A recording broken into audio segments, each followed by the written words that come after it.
And Nick, we've been talking about lawyers and legal matters all morning long. Your piece is entitled How Michael Flynn's Disdain for Limits Led to a Legal Quagmire. Explain your reporting this morning.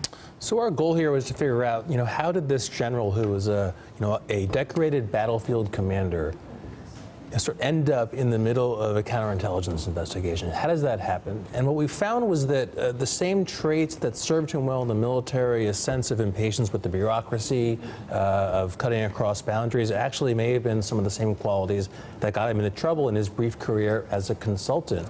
He took on lots of different clients, some of them with strange business, and of course Russia, Russian interests, a Russian spyware lab, RT. He seemed not to perceive that these could be problems for him. And no sense of boundary. The election day op-ed on Turkey.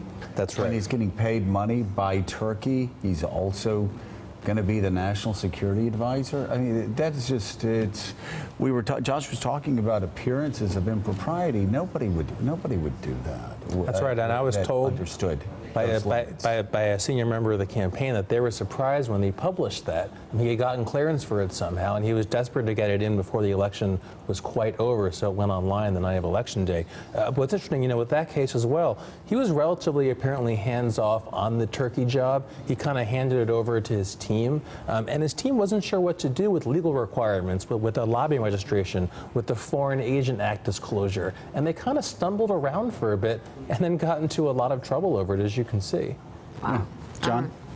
Well, I continue. The questions, that piece is great, and there are still, we now understand a lot more about Flynn thanks to you and others who are doing this reporting. There's still, to me, one of the fundamental questions we still have yet to understand is what is it that Donald Trump fears most specifically from Michael Flynn, because he has put himself at extraordinary legal and political risk in trying to if you believe that, we now know, Comey said at the time that Trump himself was not under investigation, and yet Trump is still saying to Comey, I want you to shut down the Michael Flynn investigation. I don't think it's just a matter of the fact that he liked Michael Flynn. I think he was afraid of something. We don't know what that is. Well, and you also had Michael Flynn, who, a month or so ago, everything is so compressed now.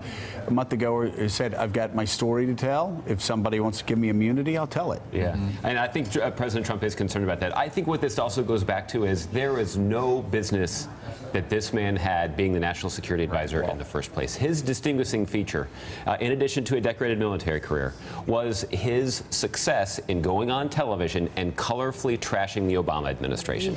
That is how everybody heard of him. It's certainly how I heard of him the first time. And Hillary Clinton. And Hillary Clinton. It's how Mr. Trump heard of him the first time and saw that guy on TV and thought, you know what, I need to bring that guy on board. And then that is not how you choose a national security advisor.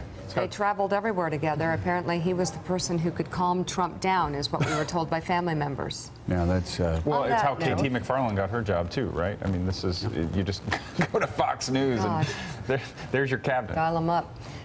Thanks for checking out MSNBC on YouTube, and make sure you subscribe to stay up to date on the day's biggest stories. And you can click on any of the videos around us to watch more from Morning Joe and MSNBC. Thanks so much for watching.